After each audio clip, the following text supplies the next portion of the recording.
Добрага ранку! Самага цудоўнага настрою зычыць вам Лесік. Добрага ранку. Прывітанне, дзяўчынкі. А што гэта з вами? Лесік, што за размовы? Што гэта з вами? А як я павінен размаўляць? Варочка, Касечка, як ваш настрой? Можа, вы жадаеце што-небудзь пагуляць? А проста дзяўчынкі прывітанне не падыходзіць? Нічога простага нам не падыходзіць. А што гэта з вами? Прабач, Лесік, але з намі ўсё нармальна. Проста мы вельмі выхаваныя дзяўчынкі. А я? А ты наш даражэнькі Лесік, цудоўны хлопчык, вельмі разумны, але... Якое такое але? А такое, што Лесік трошкі невыхаваны. Я?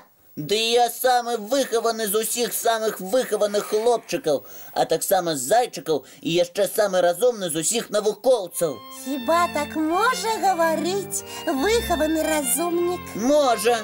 Ні ў якім разе не можа. Гэта яшчэ чаму? Таму што выхаваная асоба заўсёды гаворыць вельмі выразна, не спяшаецца. Памятае пра ветлівыя словы. А ты, Лесік, памятаеш пра ветлівыя словы? Я заўсёды пра іх памятаю.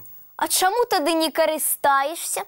Прычыны не было. А выхаванае дзіця ніколі не забываецца на ветлівыя словы і заўсёды карыстаецца імі. Так, з ветлівымі словамі зразумела. Што далей? Што далей, што далей? Хіба так можа размаўляць ветлівае зайчаня? Ды яшчэ вельмі разумнае.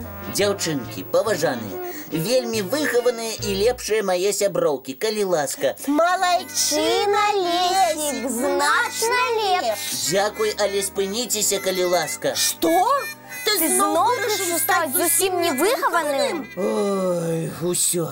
Я лепш буду зусім невыхаваным, але цудоўным хлопчыкам-зайчыкам і лепшым сябрам усіх дзяцей. Вось як? А хто табе дазваляў? Ніхто, я сам сабе дазволіў.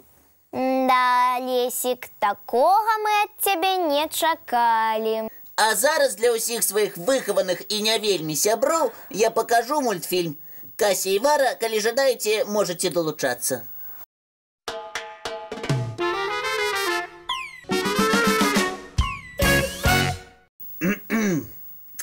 Хочу вам сказать, что вы, Касечка и Варочка, зусім не выхаваныя дзяўчынкі. Гэта чаму ты так вырашыў? Таму што вы не сказалі, што ў добраранак столькі лістоў нашых гледачы даслалі. Між іншым з малюнкамі, цікавымі аповедамі і правільнымі адказамі на пытанні.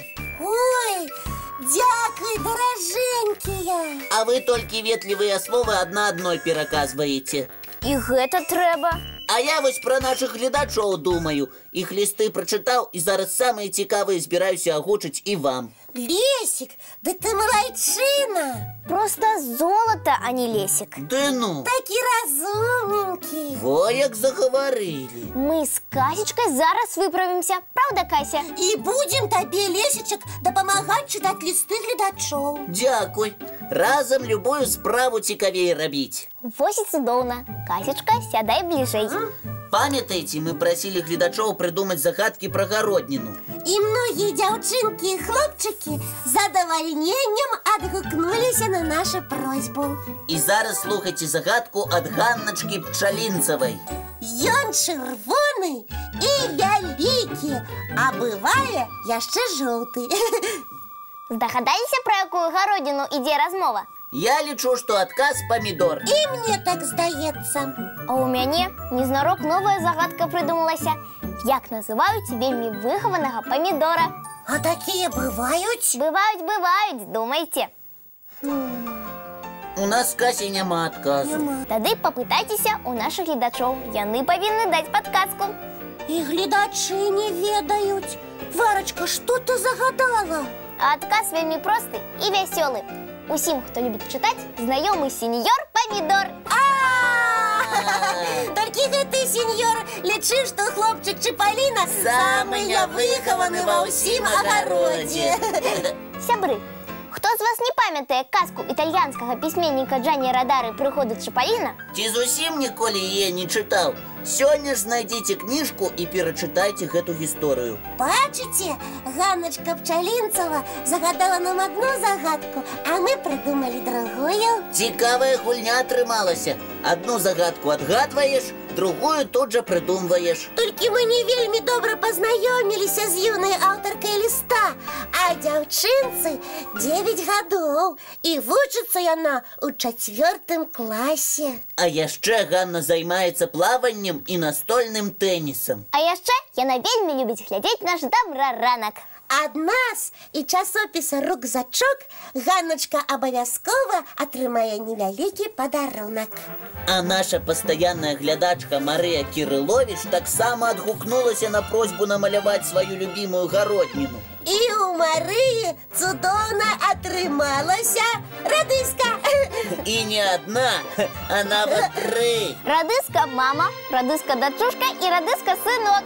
Дзякуй, Марыя, за добрае выкананне задання. Вось паслухайце, што дзяўчынка яшчэ напісала пра сваю гародніну. Вясной мы з мамай пасадзілі радыску. Яна вельмі смачная, таму яна мне вельмі падабаецца. Хачу дадаць, што радыска яшчэ і вельмі карысная.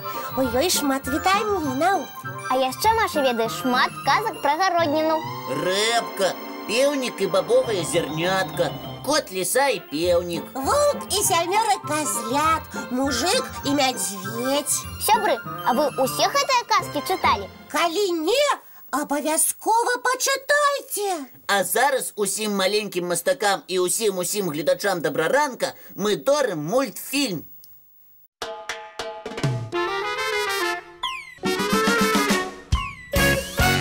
Варочка, гляди, тут твой портрет намалявали. Правда? Портрет нашей Варвары у беларускім народным адзенні. А што? Табе вельмі падыходзіць. Я гляджу на малюнак ад Карыны Чаратун з Ліды і уяўляю, як ты, Вара, ідзеш па беразе ракі, збіраеш кветкі і спяваеш якую-небудзь беларускую песню. Напрыклад, вось такую. Цячэ вада ў ярок, цячэ вада ў ярок, кладачку занясло. Кладачка тоненька, вода холодненька, а я молоденька. Якая ты малайчына, Варочка! І дзякуй нашай пастаяннай глядачцы Карыне. Я б замест усіх урокаў у школе б спявала і танчыла, а вы? І я б таксама рабіла. А як жа матэматыка ці гісторыя? Як на гэтых уроках праспяваеш? А можна паспрабаваць? Уявіце, што на дошцы запісаны прыклад, а вы бачыце яго і спяваеце 2 у 2 4, 2 у 2 4. Цудоўная песенька. Толькі трэба пра спевы папярэдзіць настаўніка, каб двоечку не атрымаць. Таму прапаную спяваць на перапынках. А я б спявала і танчыла. А можа, сярод нашых гледачоў ёсць паэты ці кампазітары? Сябры, паспрабуйце скласці верш ці нават песню пра Добраранак. І дашліце яе нам. Прачытаем і праспяваем разам. Адрасы памятаеце? 220 114, город Мінск, вуліца Макаёнка 9, праграма Добраранак. Ці можаце скарыстацца электроннай поштай. Яе адрас вы бачыце зараз на сваіх экранах. А зараз давайте дамовімся пра нашу наступную сустрэчу. Яна адбудзецца заўтра зранку. У нашым Добраранку! Будзе весела!